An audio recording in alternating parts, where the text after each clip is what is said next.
नहीं बदलने का कारण क्या है कि उन भजनों को आप गुनगुना सकें, क्योंकि वो भजन नहीं है, वो हमारे मन का भाव अपने देव अधिदेव महादेव से कहने का एक तरीका है,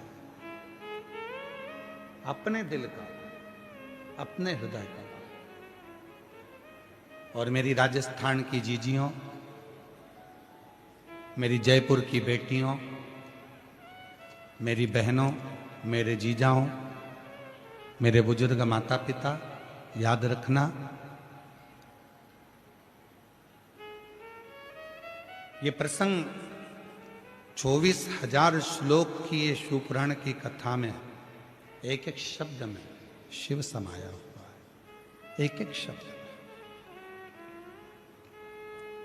आप जितनी देर यहां बैठो उतनी देर अपने बाबा से अपने भाव को कहना। पास वाले शोर करेंगे, कोई कुछ कहेगा, कोई कुछ कहेगा, और अपना समय अपन गंवा दे तो वो जाने मत देना। जितनी देर 100 रुपये, 50 रुपये, 500 रुपये, 200 रुपये आप खर्च कर कर आए हो, ऑटो में लगाए हैं, आपने गाड़ी में लगाए हैं, 100-500 रुपये पेट्रोल डीजल में लगाए, वो व्यर्थ नहीं जाना चाहिए। उसमें आपकी लगन शिव से जुड़ी होना चाहिए। एक प्रसंग आता है शिव महापुराण के प्रारंभ में, देवराज नाम के ब्राह्मण का।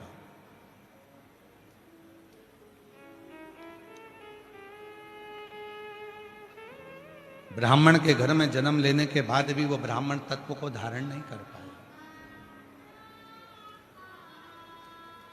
भूल गया था कि मैं ब्राह्मण हूं। ऐसे संसार सागर में ना जाने कितने लोग हैं जो मनुष्य की देह धारण कर लेते हैं, मानव का शरीर धारण कर लेते हैं, मनुष्य बन गए, पर मानव तत्व को भूल जाते हैं। मानव देह का स्मरण नहीं कर पाते।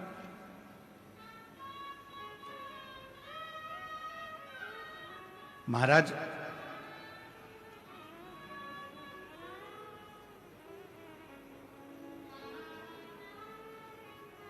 कितना सुंदर शिव महापुराण की कथा में तुमरुका जी चंचुला देवी को कह रहे, किसी मंदिर में नगाड़ा नहीं बजा सकते, मत बजा।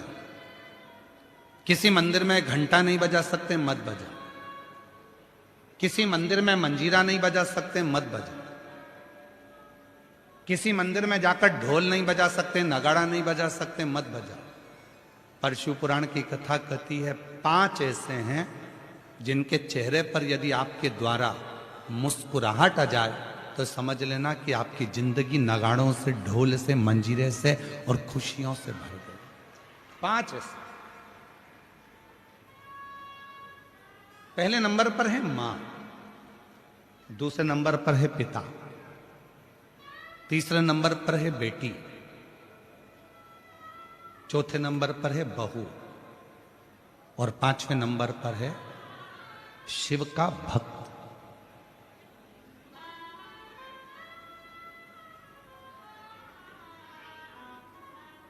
ये 5 है। आप मंदिर में नगाड़ा नहीं बजा सकते, मंदिर में जाकर आप ढोल नहीं बजा सकते, मंदिर में जाके घंटी नहीं बजा सकते, मंदिर में जाके मंजीरा नहीं बजा सकते। दुनिया की यदि सारी खुशियां आपको आपकी जिंदगी में चाहिए तो इन 5 को प्रसन्न रखने का प्रयास करो। इनके चेहरे पर स्माइल होना चाहिए। तुम्हारे घर के बुजुर्ग माँ, तुम्हारे घर के बुजुर्ग पिता, तुम्हारे घर के अंदर रहने वाली बेटी, तुम्हारे घर में आने वाली बहू, और तुम्हारे घर में आने वाला कोई शिव भक्त जिससे तुम मिलो, उसके चेहरे पर प्रसन्नता होना चाहिए। समझ लेना कि तुम्हारी जिंदगी की सारी तरक्की तुम्हारे सामने। घर में मां की आंख में आंसू हैं तो तुम मंदिर में कितनी भी जोत लगा लो, मंदिर में कितना भी अभिषेक कर लो, कितनी भी पूजन कर लो, कितनी भी अर्चना कर लो, सुख नहीं मिल सकता। घर के अंदर पिता की आंख में आंसू है तो सुख नहीं मिल सकता। घर की बेटी अगर तुम्हारे लिए रो रही है, घर की बेटी की आंख में अश्रु है तो तुम सुखी नहीं रह सकते। और याद रखना, घर में आने वाली बहू की आंख में यदि आंसू हैं तो तुम खुशी नहीं रह सकते। और कोई शिव भक्त तुम्हारे सामने अपने दुखड़े को कहकर रोए। वैसे तो शिव महापुराण की कथा कहती है कि किसी भी शिव भक्त को कभी किसी के दरवाजे पर जाकर अपना दुखड़ा नहीं कहना चाहिए। क्यों कहो?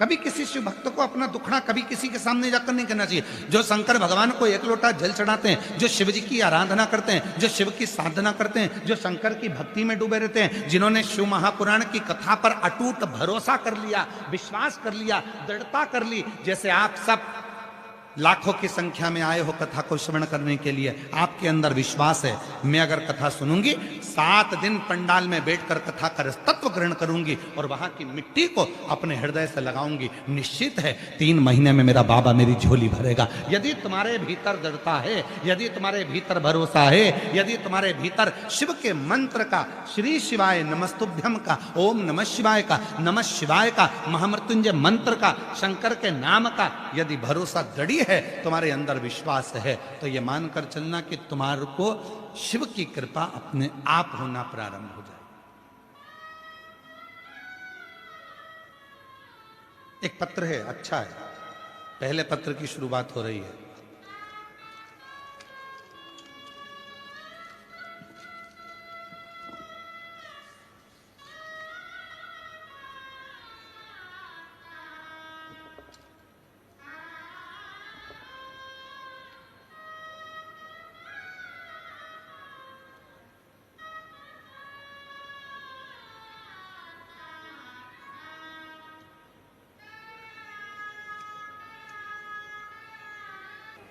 और तेरी कृपा बिना ना हिले एक भी अणु, लेते हैं श्वास तेरी कृपा से तनु तनु। बखान क्या करूं मैं लाखों के ढेर का, चपटी भभूत में खजाना कुबेर का।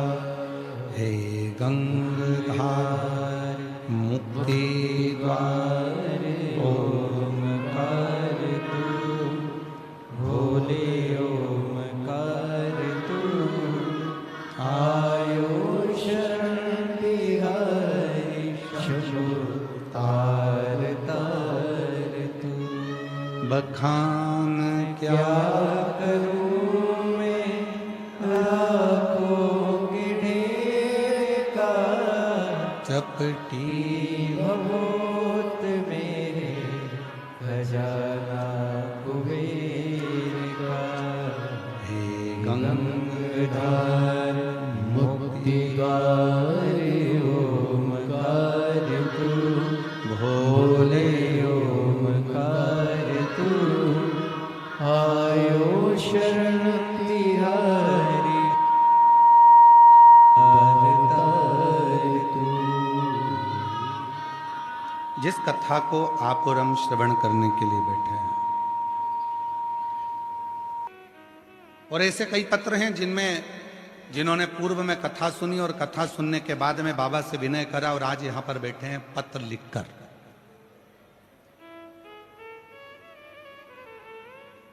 ये पूरी पुराण विश्वास की, पूरी 5 हैं जिनके चेहरे पर मुस्कुराहट दीजिए। पहले नंबर पर है, जम के बोलो, अपने घर की मां। दूसरे नंबर पर पिता, तीसरे नंबर पर बेटी, चौथे नंबर पर, और जितने भी बेटी हैं सब बहुएं हैं किसी ना किसी घर की, और जितनी सासें बैठी हैं वो भी बहुएं हैं किसी ना किसी घर की, और आने वाली जितनी बेटियां हैं ये भी बहुएं हैं किसी ना किसी घर की। बहू तीसरे नंबर, चौथे नंबर पर है बहू, और 5वें नंबर पर है शिव भक्त, शंकर का उपासक, जो शिव की साधना में डूबा हुआ, जो भगवान शंकर की विरल भक्ति में डूबा हुआ है।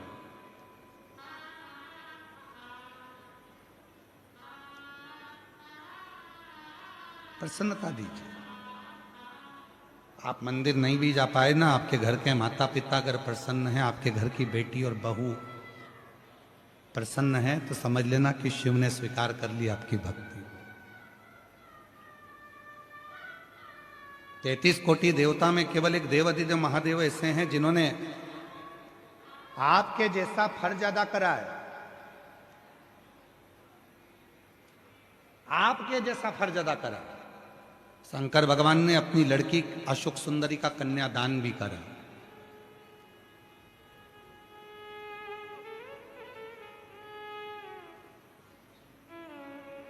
माता पार्वती जी ने अपनी बेटी अशोक सुंदरी का अपने ननिहाल में जापा भी करा है,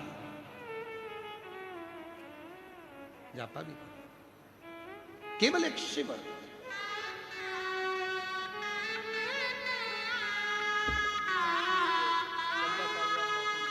कोई टॉफी बांटेगा, कोई पानी बांटेगा, कोई कोल्ड ड्रिंक बांटेगा, कोई बिस्कुट बांटेगा, कोई कुछ बांटेगा। क्यों बांटते हैं, किस लिए बांटते हैं?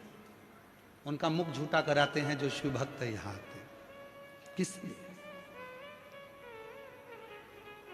क्यों?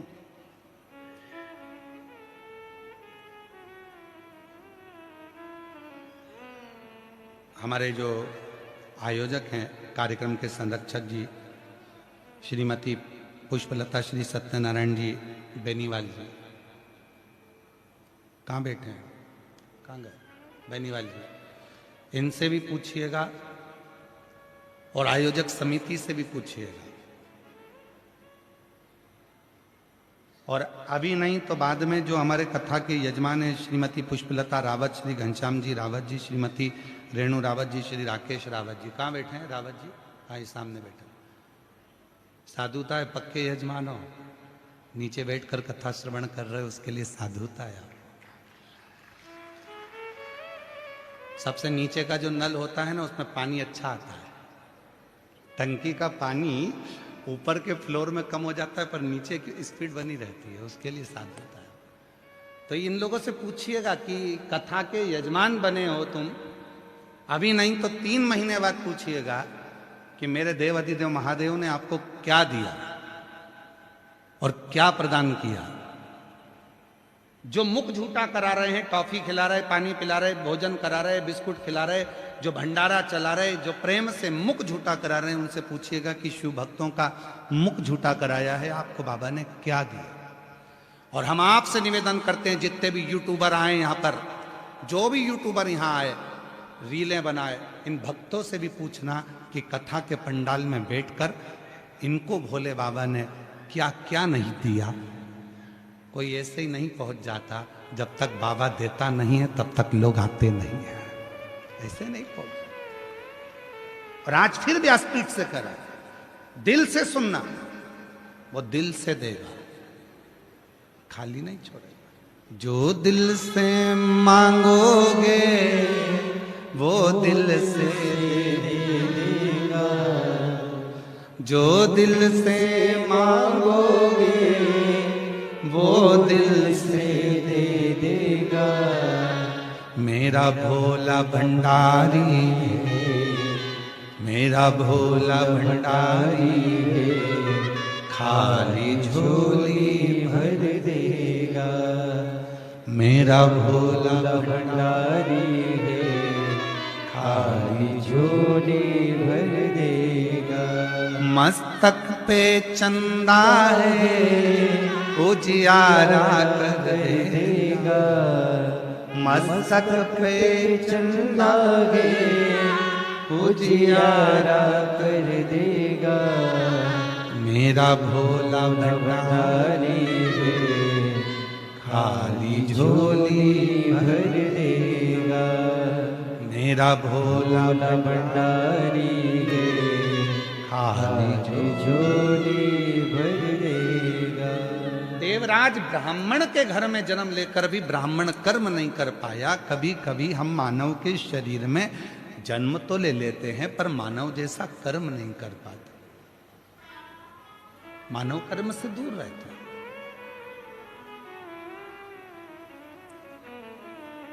चींटी में भगवान ने बुद्धि नहीं दी, माथे के जुएं में भगवान ने बुद्धि नहीं दी, इल्ली में भगवान ने बुद्धि नहीं दी, पर केवल एक मानव शरीर एक ऐसा है जिसमें भगवान विवेक देता है, बुद्धि देता है, सोचने समझने की शक्ति देता है। अब आप उसमें कितना विचार कर रहे हैं, कितना धारण कर रहे हैं, ये आपके ऊपर।